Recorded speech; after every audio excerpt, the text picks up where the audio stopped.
We're going to talk housing because there's reports the government's now considering extending the HomeBuilder scheme in the upcoming May budget, and it's all because it's been so successful. There's been a real boom in the construction of new homes and major renovations, with the demand for payments outstripping Treasury's initial forecast by more than 400%. How necessary, though, was HomeBuilder in the first place? Some of the critics are saying people are going to spend the money anyway. Is that true? Or has it really driven jobs and investment, and that without it, our recovery would have been held back? Well, for more on this, I'm joined by the Minister responsible, the Housing Minister, Michael Sukkar. Michael, these are pretty fantastic figures. I mean, they're outstanding. I've got to say, they're outstanding figures, so well done to you. Give me the split between new homes and renovations, and what's been the impact, not just on jobs, but have we got new apprenticeships out of this in order to keep up with the demand? Yeah, great to be with you, Peter. Look, these are obviously phenomenal results and exceeded our expectations. The program, we've seen 120,000 projects. About 80% of them are new builds and 20% are substantial renovations. And if we think back to a year, Peter, when the pandemic hit, new home sales just stopped overnight. And if you're not selling new homes, then you're not building them, and all of the trades and the supply chain that is involved in the residential construction industry comes to a stop. The Master Builders Association, the Housing Industry Association were very, very concerned that hundreds of thousands of jobs would be lost as a result of the residential construction industry coming to a grinding halt. That's why we put in place HomeBuilder, and we were hopeful with HomeBuilder that it would at least ensure that the industry maintained pre-pandemic levels of new home sales and new home builds. Never did we think that it would, the HomeBuilder program would lead to a 30% increase, stronger than pre-pandemic. The $25,000 grant, it's driven first home buyers now, which are at their highest level for nearly 15 years. Owner-occupiers, people who are buying those houses for themselves, are dominating the market. They're now 3/4 of the market, dominating investors. So it is protected, most importantly, the hundreds of thousands of jobs in the construction industry. And it's not just the bricklayers and the carpenters and the tilers on site, but the manufacturing workers who make the bricks and the tile and the glass, the timber mill workers who make the frames and the trusses. I mean, it's a huge ecosystem of workers, and the HomeBuilder program has protected those up to 1 million jobs. And as I've seen around the place, Peter, to get to your last question, builders now have a pipeline of work of 2 to 3 years, which means they're taking that crucial decision to take on an apprentice or two, and they're obviously being supported by the apprentice wage subsidy scheme as well. So we're building for the future as well as protecting the industry for today.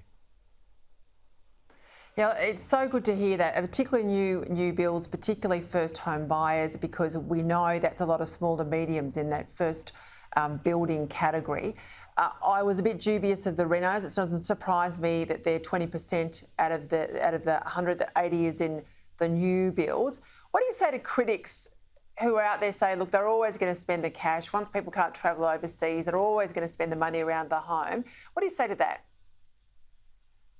Well, the Labor Party said this was too little, too late. The Labor Party, in fact, the leader of the opposition said this would just fund pearl taps and gold baths. The leader of the opposition should get out to more building sites, as I have, and meet the young first home buyer couples in most cases who are purchasing their first home, and many of them said to me that the HomeBuilder grant was the difference between buying a home and not, getting out of that rental cycle.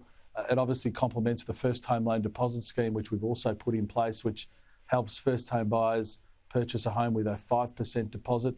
So we saw this as a great opportunity to, yes, protect those million jobs in the residential construction industry, but get new people into their first home. And the idea now with 2020 hindsight that when the pandemic hit, this wasn't a risk and it wasn't a threat is just disingenuous. The Master Builders Association was predicting new home builds of 115,000 this financial year. We'll now see new home builds of 195,000. Every one of those new homes represents at least 32 full-time jobs through all the trades and through all the manufacturing. So No, it's fantastic. I think people just have to turn their mind back 12 months and, what the industry and indeed what the economy was facing was quite scary, and that's why the HomeBuilder program's been so successful indeed, above our expectations. So I want to know now, with the budget around the corner, how's your arm twisting going with Josh Frydenberg? Do you think you'll get an extension? Well, look, we're not planning on extending the scheme. The scheme's done its job. The scheme has protected those jobs. We've now got a pipeline of work of, as I said, 18 months, 2 years. Some builders are saying even 3 years of work that they will now be able to effectively plan for. So it's done its job. We've always said that in response to the pandemic, our economic responses would be timely and targeted. This has been very targeted. It's been timely. It's come to an end. We're now looking and examining how the industry is going to manage this pipeline and workflow. Obviously, they've got a lot of work to do, and there's tight timeframes involved. So we're keeping a really close eye on that. But I think really exciting days ahead for an industry that I think many Australians are proud of. When you drive past the building site and see young people working hard and building something as tangible as somebody's home, I think it makes all Australians rightly feel good about our country and our economy.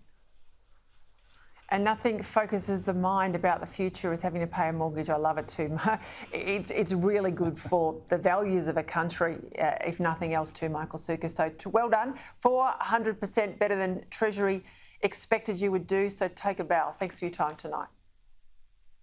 Thanks so much, Peter.